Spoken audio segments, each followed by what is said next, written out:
ગુજરાતમાં આપનું સ્વાગત છે। પાનમ જળાશયની જળ સપાટીમાં સતત થઈ રહ્યો છે ઘટાડો।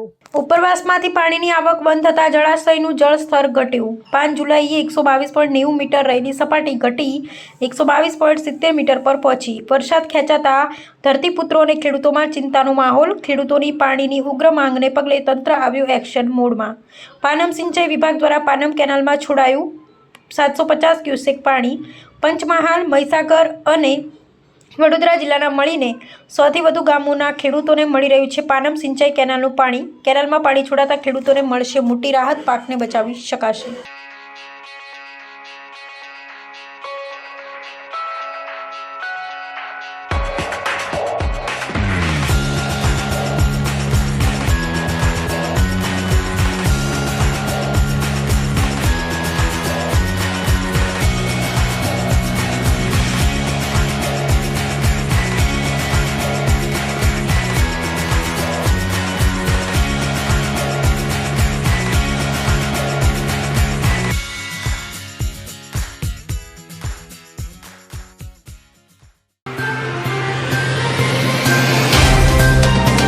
तो व्हाट्सएप, ट्विटर, फेसबुक, इंस्टा जहाँ भी आपका अकाउंट है, इसे शेयर बटन के द्वारा वहाँ पर शेयर करें।